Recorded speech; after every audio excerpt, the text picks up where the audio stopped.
I'm the Irish guy, and are you enjoying this transfer window? Are you? Are you really? Today I'm going to tell you what one ugly truth has been exposed by your Premier League club by this transfer window so far. What this transfer window says about each and every team. Right, let's go. Arsenal, they won't let go. Arsenal confused me. Over the last couple of years, they have seemed like an incredibly ambitious club who want to make huge strides forwards, and yet they clearly don't want to cash in on their very average British talent. The amount of times the Gunners have refused to let Eddie Nketiah leave for Crystal Palace over the last 18 months has been almost obscene, considering he is about as top class as a yogurt sprinkled with mouse droppings. Even as we speak, they are locked in grueling, painstaking talks with Marseille over a deal for the kid, for a 25-year-old striker who's never scored more than 5 league goals in a season in his entire life. They've also knocked back £30 million bids from Fulham for Emil Smith-Rowe. These aren't raw children anymore. Smith-Rowe turns 24 years old on Sunday, and Nketiah is halfway to 50 years of age. Arsenal, this isn't 2020 anymore. They are now blatant mid-table players. This is like that one kid who was always so protective of his Pokemon cards, ready to shove his yogurt spoon in your eye if you dare to touch his Bulbasaur. The Gunners right now are like that protective mum who won't let their children spread their wings and leave the nest. Just let them go. Aston Villa, they've signed the wrong attitude. Okay, Aston Villa are making big moves in the transfer window so far, but they have definitely been embarrassed because last summer's exciting marquee arrival, Moussa Diaby from Bayer Leverkusen, is quitting them for Al Ittihad in the Saudi Pro League at just 25. That is embarrassing and a poor reflection of Villa's recruitment process, because it means that last season the Villa Chiefs sat with this blatant mercenary for what? An hour and a half? And still thought he had the right attitude for Villa Park? They didn't sense any mercenary vibes? Lads, I thought this man would have had football FOMO last season, having missed out on being part of Leverkusen's miraculous invincible season. But no, clearly not, because not only did he throw that in a bin, but now he's turning his back on Champions League football with Villa to go and earn £20 million a year in a desert. Does he not realise that all the top class footballers who go to Saudi under the age of 30, they quickly regret those impulsive money grabbing moves? I mean, Alison Maximin is the latest one to hurriedly race back to Europe via Turkey after clearly growing bored of eating pancakes on a camel. The fact that Villa signed someone who has the morals of an Adebayor, I would worry about their judge of character. I mean, even now, they're sniffing around a mega deal for João Felix. But really, I wouldn't be shocked if his career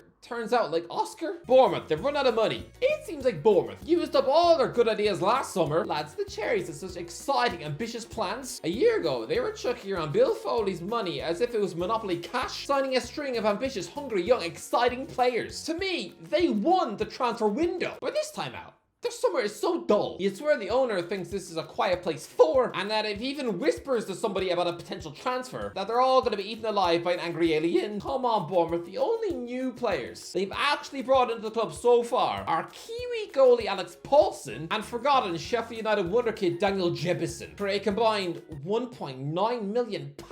Brentford, they can't sell Tony. Yeah, this is a bit embarrassing because Brentford, they want to sell Ivan Toney this summer. But I suppose Thomas Frank even told the press he was off. They've even spent the Ivan Toney replacement money on Igor Thiago, who's essentially a younger Samba Toney. 6'3", Brazilian striker, both from Club Brugge. I mean, these two obviously can't play together. This sort of stinks of the summer of 2017, when I think Leicester City had sort of braced themselves to lose Jamie Vardy after missing out on Champions League football. So they go out there and buy Kelechi Iheanacho. And then Vardy stays, so they didn't know what to do with him. Tony has just 1 year left on his B's deal, and everyone is clearly just going to wait a year and then try and sign him for less than the price of a Twix. Brentford are even dropping his price tag. Right now, they look like some desperate old man who's trying to flog his fridge freezer on the side of a dual carriageway. This is just, wow. Brighton, they're more hipster than we thought. I always thought that Brighton were a hipster club, but this is actually taking the biscuits, bringing in a 31-year-old manager from St. Pauli, Fabian Hürzeler. By the way, for some reason, my brain keeps thinking his name is Sebastian Hürzeler, and I have absolutely no idea why. Well, come on, appointing a man who during lockdown alone was a 27-year-old player coach at FC Pippin's. Oh, you just know this is some weird vegan nerd who wears socks made from flowers. Chelsea, they don't learn their lessons. Look, I know it's a different and new Chelsea ownership. But learn your lessons from the past, like spending £35 million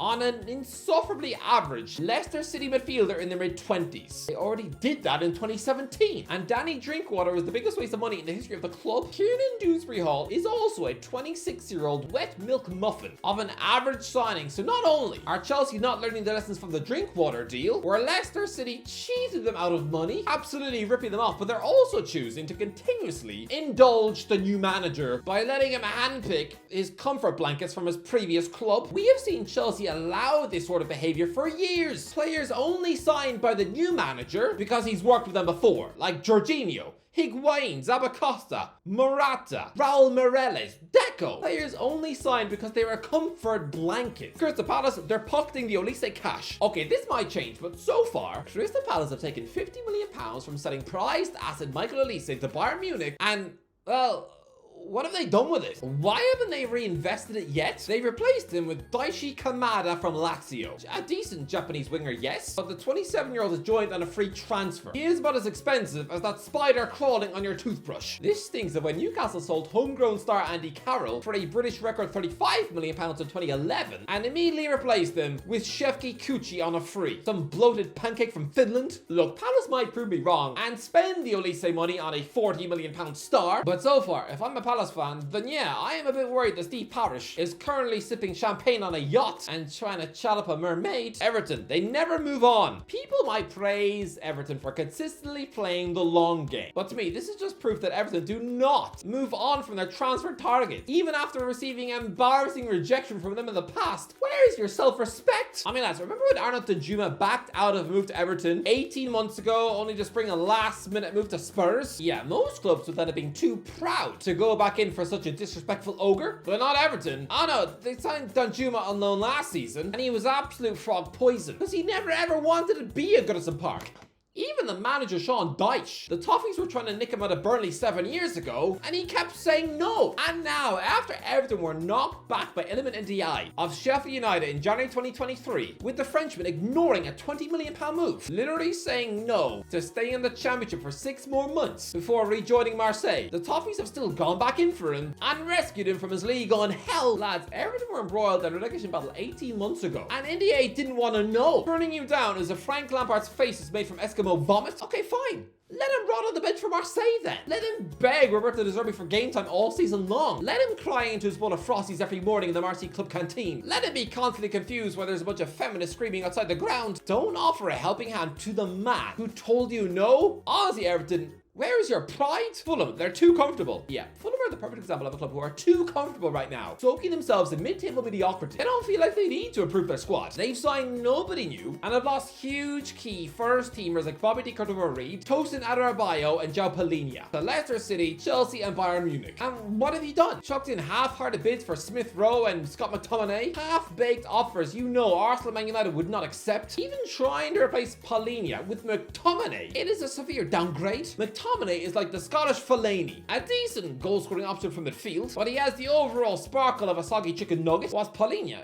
he's like a mini Roy Keane. Come on, Fulham, wake up or you'll be going down. Ipswich Town, they are naive negotiators. Oh, lads, Ipswich Town's first season back in the Premier League, and everyone can see them coming. Lads, it's been a while since Ipswich were big news in England. But come on, don't treat them as little insignificant mugs. I mean, back in 2001, they were beating Inter Milan in the Europa League. Well, lads, in 2024, people are now swindling them for all their money because they are drastically overpaying on every single deal. Look, Amari Hutchinson has just completed his permanent move from Chelsea after a sparkling season on the wing in the Championship for Ipswich. But still, a club record £18 million. For a kid who was actually discovered by Jeremy Lynch, he was excellent at the Championship, sure, but £18 million for somebody who has just 22 minutes of Premier League football under his belt. They have also signed Hull City centre-back Jacob Greaves for an initial £15 million and also an initial £10 million for error-prone Burnley goalie Ariana Muric, and also a potential £20 million deal for Roy Delap's son. I mean, to be fair, Liam Delap is an England under-21 international centre forward who did spend 5 years in the books of Man City, but still, that's a lot of money spent on championship talent. Ipswich are like that naive tourist who gets tricked into spending thousands of pounds on a fake watch in Marrakesh. Leicester City, they're not as attractive anymore. This is always a tough nugget to swallow. But Leicester City, right now, they must feel like a 60-year-old pop star when they look in the mirror and realize they ain't attractive anymore. Look, for a solid 6 or 7 years, after they broke football with that shock Premier League title win, they were getting their claws of really exciting big-name talent from across Europe. I mean, the likes of Kelechi Iheanacho, Yuri Tielemans, Wesley Fofana, Ademola Lookman, and even Boubacar Soumaré. They were all hot property at the time, but now, who have they actually signed? Jake Cordova Reed on a free from Fulham, Chelsea child Michael Golding, Atalanta defender Caleb Okoli. This club really don't have the same glamour or pull they used to have. Liverpool, they're not backing Schlott. Liverpool's owners are setting Arne Schlott up to fail. I know people don't want to admit it, but come on. These owners are not backing him in the transfer market at all. This reminds me when David Moyes replaced a legend at Manchester United. And what did the club actually buy him? Fellaini on the final day. And even then, they only bought him after his buyout clause had expired. Yeah, Moyes wanted Fabregas, Bale, Ronaldo. He didn't get any of that and failed. With FSG, they are an ownership group who seem like they only backed the manager when they truly believed he would deliver trophies. I mean, come on, they were putting over £100 million on the table from Moisés Caicedo last summer. They believed in Klopp, but Schlott, he's just getting the Brendan Rodgers treatment. I mean, remember when the club sold Luis Suarez to Barcelona? Instead of going out there and replacing him with Alexis Sanchez, the club just bought a bunch of pitiful frogs. FSG are showing no ambition in the transfer market this window. Now that they don't have to answer to Klopp, they're honestly just setting Schlott up to fail. Man City, they're too casual. Am I the only one who thinks that Man City have always been too casual when their players want to leave? This team are so good. They clearly don't think they need to try and convince anyone to stay when they want to leave. I mean, come on. Whenever a player has ever thought about quitting the Etihad, they are always allowed to go without a fuss. Man City have never even tried to stand in their way, but come on. This is the summer where I think they get caught out. Ryan Ederson has agreed personal terms with Al Ittihad. This man is absolutely crucial to the way they play. They cannot afford to lose him, but they are too proud to beg him to stay. They won't do it. They're like that woman who thinks they are a queen and they don't need to even make an effort to keep their husband happy. Look, I get it, okay? Manchester City are a great team, but so were Manchester United under Sir Alex Ferguson. And what, were they too good and proud to stand in the players' way if they wanted to go? No chance. Cristiano Ronaldo was literally referring to himself as a slave in 2008. If he had his way, he'd have moved to Real Madrid then. But no, Man United stood in his way, squeezed one more year out of him, and guess what? They were so very nearly rewarded with a treble. In Ronaldo's final season at Old Trafford, Manchester United were just 3 games away from completing an historic quadruple. Sometimes you need to put your pride aside and beg your best players to stay. Come on, City, if you lose Ederson, then the whole thing crumbles. Man United, nothing. Yeah, nah, Man United are having a brilliant transfer window. There is no ugly truth here. I mean, what is it? You tell me. Manchester United are playing every single card perfectly. They are playing an absolute blinder. There's no ugly truth. Not at all. Newcastle, they're a mess. People don't want to admit it, okay? But things at St. James's Park seem extraordinarily messy. Lads, for years the narrative was that the Newcastle owner, Mike Ashley, never really cared about the club and only had secret eyes for Spurs. He was a Tottenham fan, right? Yeah, guess what? Newcastle's saviour, Queen of the North, Amanda Staveley, after really connecting with the fan base, becoming an anti-Ashley, she's now randomly sold her stake in the club and is apparently investing in Tottenham. What? Oh wow, Newcastle losing her and now being at the mercy of an almost faceless nation. It's a bit like your lovely stepmom walking out on you, leaving you now home alone with an extremely powerful but cold and distant dad. You don't know what's gonna happen. Shocking the fact that Eddie Howe has been thrust into the spotlight and linked to the actual England job. Shocking the rumours that Newcastle actually offered Anthony Gordon to Liverpool to solve their FFP problems. Suddenly, the whole thing looks a bit of a mess. Nottingham Forest, the Anderson deal is a joke. £35 million for Elliot Anderson. Getting you negotiators now. Southampton, they're not in touch with fan base. If there's any more proof that Southampton's owners clearly are not on the same page as the fan base, it's getting an Adnan Lallana through the door from Brighton on a free. No player has been more of a villain in the Saints fans' eyes than this guy over the last 10 years. After ungraciously barging his way out the door to Liverpool in 2014, how could the Southampton board not know that he was a bad guy? Have the board members never spoken to a single Southampton fan in their life? This isn't even like when Everton gritted their teeth to bring back fallen angel Wayne Rooney in 2017, because he at least was only 31. He was still the England captain, who had just played nearly 40 games in his final season at Man United. But Lallana, He's a 36-year-old winger, hasn't represented his nation in 6 years, and was recently the interim Brighton assistant manager for a week. He's also still a technical coach with England under 21s. He has got 1 foot in retirement. Southampton didn't need to bring him back, so why? I mean, lads, West Ham fans literally stopped the club bringing back Freddie Kanoute from Spurs in 2005. After he had soured the fan base by leaving the first time, that is called listening to the fans. Even though Kanoute then turned into a 30-goal season monster at Sevilla in La Liga. And in hindsight, a West Ham strike partnership of Kanoute and Tevez would have been utterly mouth-watering, but still, that was West Ham and Alan Pardew respecting the fans. This ain't it. Tottenham, Ange Postecoglou did not rate Celtic players. Yeah, it's official. Ange Postecoglou never really thought his Celtic squad was all that special, did he? Refusing to sign any of them last summer might have been written off as a mark of respect, to not instantly raid his former club. But the fact he hasn't even bothered to sign any of them this summer, this isn't an ugly truth on Spurs. It's a glaring, harsh reality about Celtic. West Ham, you are ruthless. Yeah, if there's one thing this transfer window has told me, it's that the West Ham board really don't have time for childhood dreams. Both Flynn Downs and Ben Johnson love the club with all their heart. They have been West Ham fans since they were little boys, and yet they've both been permanently flushed out to Southampton and Ipswich Town. West Ham are not like a Newcastle who let Paul Dummett stay on the books for decades, keeping him around like a puppet because he's a Newcastle fan. I mean, lads, if the Magpies had qualified for Europe, then Dummett would have been given a 1-year extension, meaning he would have been a Newcastle United player for a quarter of a century. Yeah, West Ham ain't in the business of having cheerleaders like him on their books.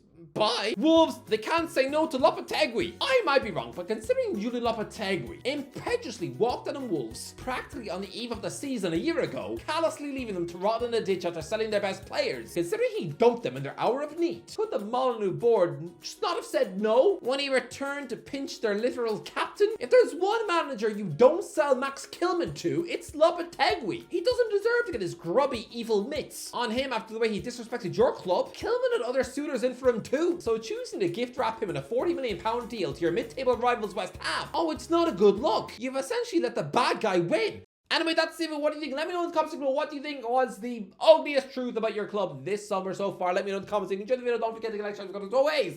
I'll talk to you in a while.